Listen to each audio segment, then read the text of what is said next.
Hey everybody, how are you guys doing? This is Rob of Rule of Two Review. Welcome back to the channel. And yes, you can see I am back from a short YouTube break. And what I wanted to do today was discuss this conversation going around about Nintendo possibly splitting up the games in Super Mario 3D All-Stars. So even though it has been almost 2 weeks since I posted my last video, I did want to remind you guys that I am currently working really hard and making a big push to try to cross 15,000 subscribers on the channel before the end of this year. As you can see, I am very, very close. I'm only a couple of hundred away from that goal. So as you watch this video, if you seem to like what I'm doing here, then maybe consider subscribing to the channel, because I would love to hit that milestone before 2020 is over. So Super Mario 3D All-Stars has been out for a couple of weeks at this point, and to no one's real surprise, the game has been a massive hit. I mean, I was talking about this and predicting this before the game launched, even though it was very polarizing and controversial and divisive, and some people were excited and a lot of people were very mad. I always kind of knew that this game was going to be a huge sales winner. And that does appear to be what's happened. Everyone and their mother has bought this game. It's selling millions of copies. We know that this game will cross many milestones before all is said and done.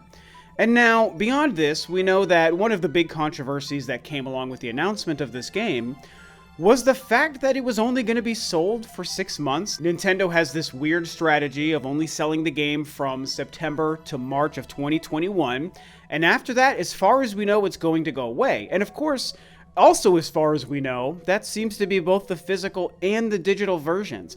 That is a very mind-blowing and baffling decision, and I do personally think it's kind of dumb and stupid, and it makes no sense, and I definitely don't like it. And so since that announcement was made, a lot of us have been trying to figure out exactly why Nintendo is doing this. What is the goal? What is the advantage or the gain from Nintendo to make this game available only for a short period of time?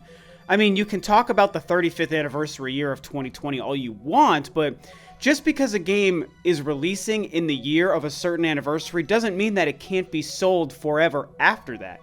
It can just be an anniversary game that came out and then is always available for sale, like the Tomb Raider anniversary from many, many years ago.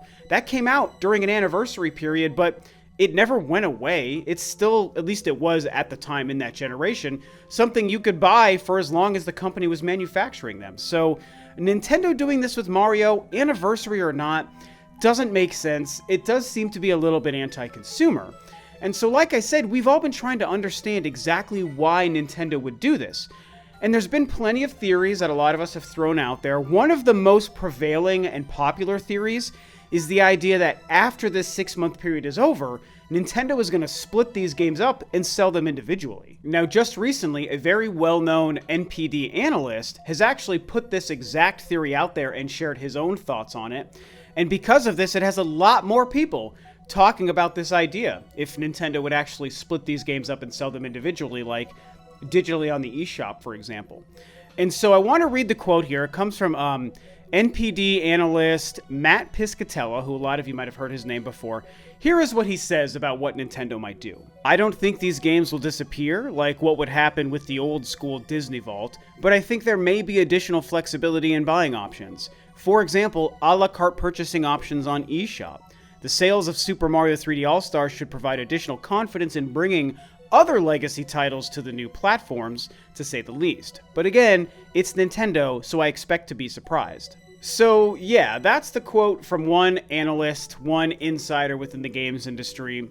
Nothing really surprising or special or unique or mind-blowing about what he's saying, but it certainly makes sense. There's a lot of logic to it. I just don't see this as such an amazing quote from such an amazing important person to get so many people riled up about this conversation. But that's what happened. He put this quote out there. It made all the different news outlets, plenty of other people discussing it on Twitter and on YouTube. And of course, here I am now doing the same. So it obviously does get the conversation going.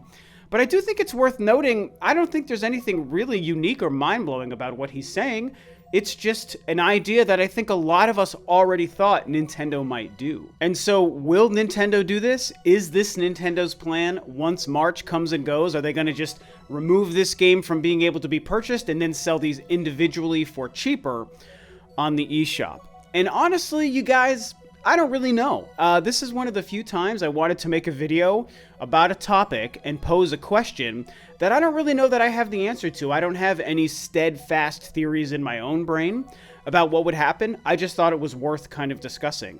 To tell you the truth, I think at the end of the day, it probably is the option that makes the most sense, because I feel like Nintendo going through the effort to port these games in HD and not sell them forever doesn't really make a lot of sense. You would think the simple fact that they made them and they know that they can sell them like crazy means even if the physical collection goes away, they would still want to make them available in some way because they're going to make money hand over fist. One theory I do want to bring up though, and it does have to do with Nintendo actually going through with this and splitting these games up, is I do think that there's a big conversation to be had about if Nintendo 64 games are going to be coming to Nintendo's online service. And I really do feel, here is something I do believe, you guys, I do think that's going to happen. I really, truly do.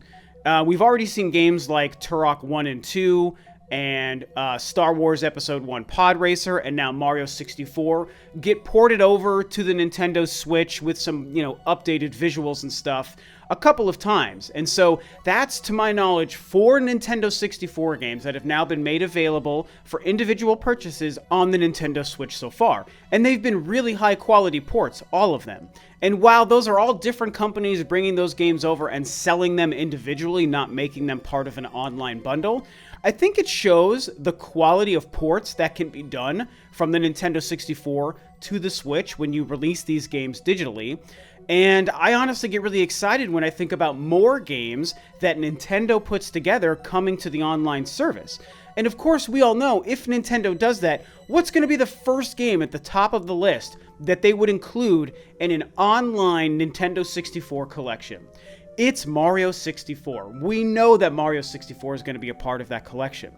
And how could Nintendo make that game available technically for free alongside of your annual purchase of the online service, but then also include it in a $60 physical package of game collections? Like, it doesn't make sense to do that. Monetarily, it just doesn't work out.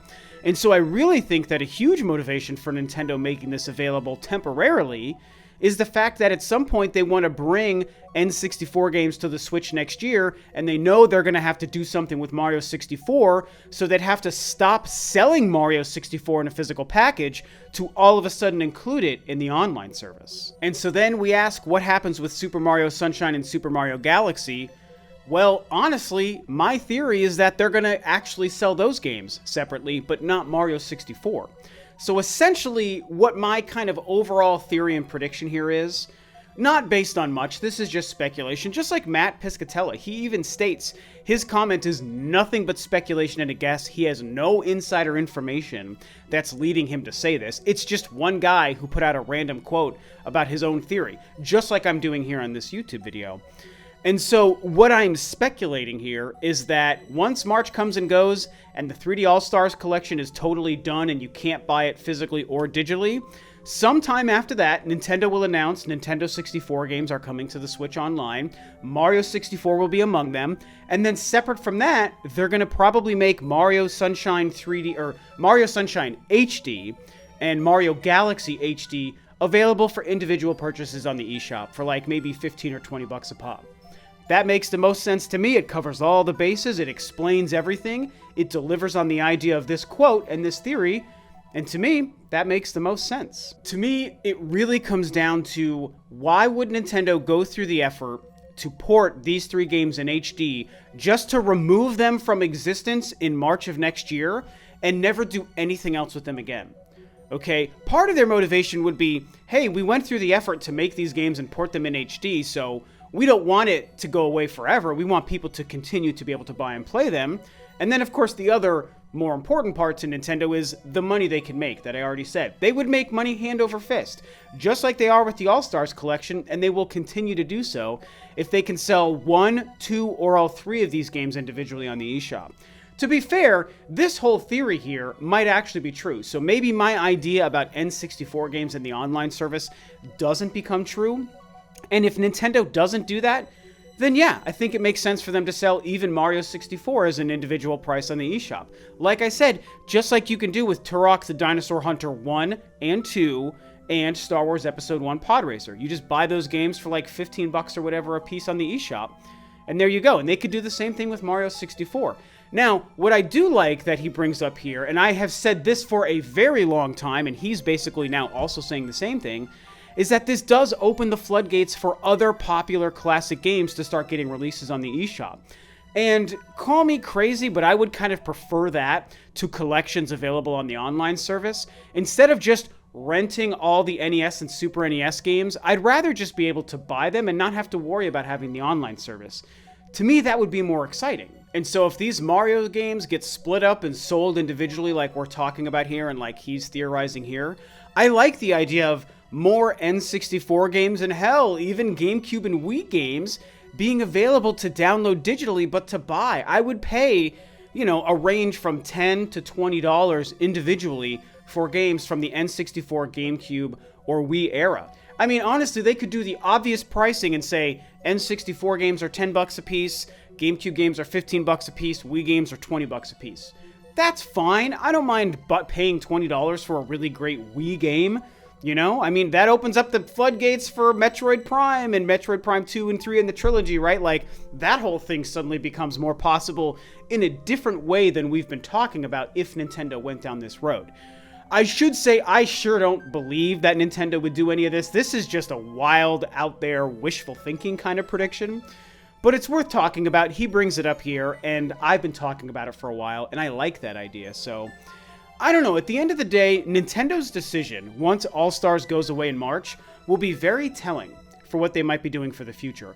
It'll be telling for the future of these 3 Mario games, and it could be telling for the future of their online eShop and their infrastructure, and if they're planning on doing things differently going forward than what they've currently done with NES and Super NES games. And it's a very fascinating situation, and I can't wait to see how it all plays out. Anywho, those are my thoughts on that. Lots going on here with the Mario 3D All-Stars collection and what's going to be happening.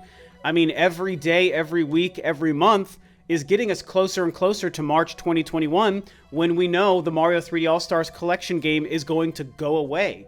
And whatever that means, we have to wait and see. I mean, it literally could be something where maybe Nintendo doubles down and the games do go away forever. We can't rule that possibility out either. I know I'm at the end of the video here, but I'm now reminding myself it's worth bringing up that possibility as well. We all want to think like, oh, these games are going to be available in this way or that way or this way, and we'll still be able to buy them. But like, what if we can't? What if Nintendo's actual motivation and plan is exactly what they've said and is exactly what it seems like on the surface, and these games are available in the collection for 6 months? Once that 6 months is done, maybe they're gone forever. And Nintendo has no plan to do anything with these 3 games, at least on the Nintendo Switch. When it comes to next gen in a couple of years, maybe that changes. But on the Switch specifically, maybe Nintendo's being totally honest and they're just going to go away. So, who knows? Like I said, March 2021 will be the telltale sign. We will learn everything at that time, and we'll just have to go from there and see what happens. So, these are my thoughts and opinions. I want to, of course, hear your own thoughts and opinions about what you think. Please don't forget to subscribe to the channel if you like what I'm doing here. And with that, this video is a wrap. Thanks, of course, as always, for tuning in, guys. This is Rob of Rule of 2 Review, and I will catch you next time on another video.